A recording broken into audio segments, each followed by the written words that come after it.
So what are some of the ways that we exercise our body? Jumping jacks. Lifting weights. Moving it, right? Workout sticks. Using it. Exactly. Parts of your body. Exactly. What are some of the ways that we exercise our mind? Brain games. Reading. Reading, Sudoku. Remembering. Right, exactly. Crossword puzzle. And so what are some of the ways that we exercise our spirit? Having family reunions. Praying. and praising, and Yes. reading the scripture too. Okay. Hugs. So, Outside barefoot in the rain. Right. I'm done with the thing. right. My spirit is exercise. So all of these things are actions, right? Things that we do, right? But we are called human what? Beings. Human beings. So yes, there are a great deal of things to do, but when we ask like, who am I? How would you answer that question? I am Crystal. Right. Who am I? Who am I? I am God. Hey God. P.D. Pablo. Little G. I'm not trying to say I am. But I am a child of God, which makes me God. I am God. Right. You know, I have the meaning of this earth because he says so. Right. Are you finished? You okay? Yeah. Yeah, that's the truth. So, in our being, sometimes it's important to be still, right? Often we wake up in the morning, our mind clicks on. I like to take note of the first thought of the day. I intend for my first conscious, word-related thought of the day to be one of gratitude. I remembered a long time ago, my grandmother came to stay with us, and she was laying down, and I was in the room somewhere, and I heard her stir, and I got still and quiet, and she sat up, and I heard her take a deep breath, and the first thing she said was, "Thank you, Lord, for another day." And I said, "Oh, wow, that's interesting."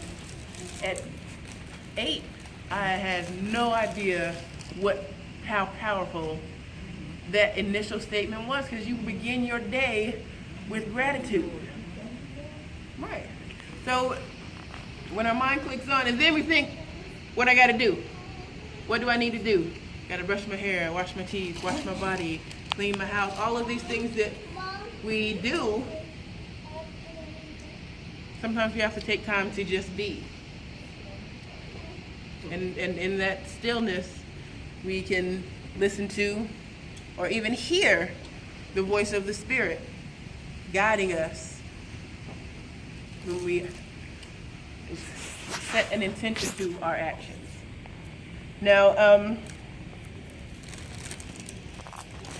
trying to figure out what I wanted to talk to you about next. And so that's where rest is an important component as well. But you can't rest too long, right? Because you sit down too long, what happens? You don't get back up. Or, I mean, An object in motion stays in motion. right, and I'm really rest. Understand rush. Right. But see, our minds are what puts our bodies in motion. We decide, all right? I guess I'm gonna put some clothes on today. Boom. But really, I'm not joking. But when you get older, Mm-hmm. you hear the people say when you sit down, Mm-hmm. and I said you go to sleep. Mm-hmm. Actually, just wait. That is so true. Right. That is true. Yeah. Yes. You would go to sleep. Exactly. And you, I mean, like, the only I time wish it was so. I would be like 4:30, Mom. And see, that's because your mind tends to be so busy. Yes. Or having so. I have in my hand a bag of rocks. To anybody else, this bag of rocks is simply a bag of rocks. What this bag of rocks means to me is my meaning only. I have some pretty rocks. So I brought them so that I could share them with you because I enjoy them as a pastime and a hobby. Can you pass those back? I'm sorry, you have all seen these. I'm going to let folks that haven't, okay? So started collecting rocks as a way to start on my desire to get to know the ground we walk on the earth, things that come from the earth. And when I've changed my relationship with food, That's onyx, isn't it, Mama? huh? That was onyx, black onyx? There's different kinds. I tend to not bother to name them because what we call it, that's just because somebody said, look, this is orange. How do we know that the ancestors did not call this purple? We don't, because somebody taught us that it was orange. Right? When I look at this soda and I see that it is. There's a bathroom right there. I thought you went. Oh, look at them. I mean, you can do that. They're fine. Hey. Okay. Do you want me to post So, right. So this is a little mental exercise that I like to do because I talk a lot about fundamental clarity, which is a way of looking at things outside of any emotions associated with them. And I thank you, Anita, for joining us because I'm going to talk about our relationship. If you don't. Okay. All right.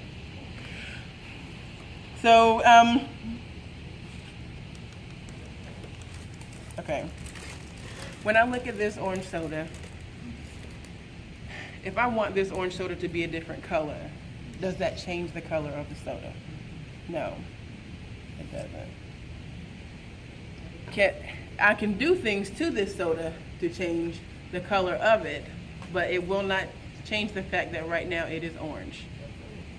Whatever feelings I have about this being orange, or whatever feelings I have related to my desire for it not to be orange, do not change its orangeness.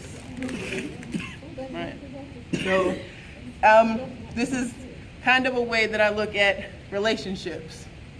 Like, when I picked up this orange soda, I picked it up because it was orange soda. My desire for it to not be orange soda will not change it. So if I don't want the orange soda, I just put the orange soda down. But I don't have to feel bad that I picked up an orange soda because I did. But it's my choice not to feel bad. I can, however, choose to be extremely upset that this orange soda is not orange soda. I can throw it. I can scream. I can pout. I can pour it out. Wasting it in my mind, even though I have no intention of drinking it. But that does not change the fact that it was orange soda. So I might not like the color orange. And that might be why looking at this orange soda makes me upset. But does it? Does looking at this orange soda make you feel any way at all? No. Right. It does kind of make me feel happy because I'm like, but I'm saying that is my choice because of whatever memories I have associated with this orange soda will just determine how I feel when I look at this orange soda. It's similar with relationships, right? We talk to each other, we share information, ideas, love, and affection, and sometimes not. And when people say things to us and we feel a certain way about the things that are said, it is our feelings that we are addressing, right? I have overheard people say something I thought was about me and tortured myself with the thought of them thinking less than of me until I got to the point where I approached that person and said, you know what you said hurt my feelings.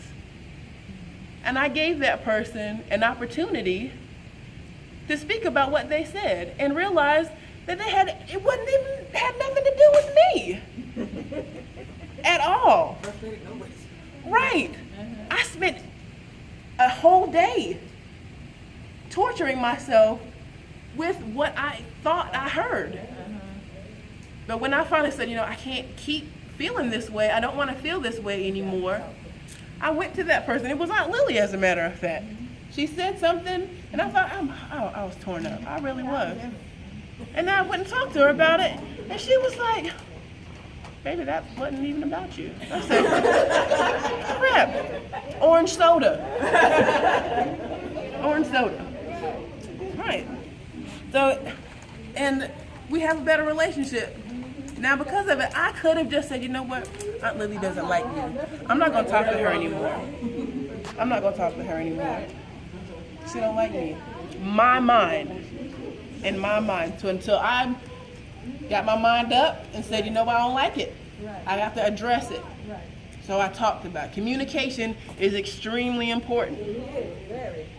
And as much as saying something can be beneficial, sometimes saying nothing is equally beneficial, because guess what? It's our feelings.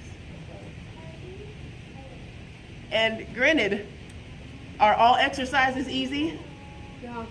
No. But are all of them hard? No. Just like with relationships, not all relationships are easy, not all of them are hard, but the communication is what is extremely important, and making sure that they are mutually beneficial. People talk a lot, I've heard people say about people are either pleasure seeking or pain avoiding, right? And in growth, personal growth, it is painful. Anybody that's ever had a child can tell you. It's painful. But what you have at the end of that labor is a piece of you, a piece of your immortality, a piece of your divinity, as a matter of fact. But, so like,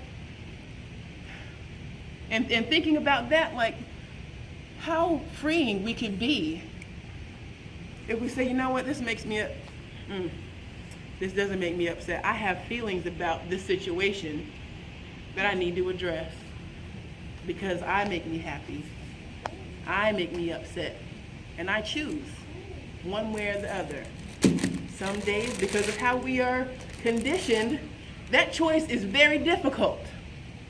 I mean, it's physically hard. I've gotten physically sick because I could not say, you can't talk to somebody that's not there. Someone that has wronged me and they are going on with their life and they are fine. I don't know what they're doing and they don't know what I'm doing. But I can't talk to them and say, you know what you did. I can't. All I can do is look at what they did, examine the feelings that I have about it, and work my way through it. How would I feel if every time I talked to that person that annoyed me, orange soda, hear what you have to say? Okay, you're going to be late? All right, thank you for letting me know. Not every time. Every single time. It's always something. Nope. All right. Okay. I got it. It is what it is. And it's not going to change. So everything in our lives has brought us to this very moment. So we identify the way we feel about things based on our frame of reference. Who we are right now in this moment, we will never be again. The experiences that we have from here on out will continue to mold and change us to who we will be tomorrow, next week, next month, next year, God willing, for everything. And some of the ways, these are some of the exercises that I have been doing with my mind. And in understanding those, I understand that, my mind resides within my body. And within my body, this is where I'm living. I have to take care of it. I haven't necessarily been doing such a good job of it. But when I have it, my body tells me so. That's what pain is. That's what exhaustion is. And sometimes that's what aggravation is. Like, our emotions are tied into our physicality. So I brought out three of my favorite essential oils. One is frankincense. And if you're I was raised Catholic, so frankincense and myrrh were practically a part of every high religious What was something. that? I feel you. Right, frankincense, right. This is just frankincense. Myrrh's too sticky for me, I like it. but I have that I too. have both. But so, I mean, my frankincense and myrrh. if you've never smelled it, I have it for you to smell. Huh? No, I She's know, like, I frankincense. smell hers, what she had. Yeah, and then it says frankincense and myrrh. I also have rose geranium. Actually, Nakia bought this for me. It smells really nice. And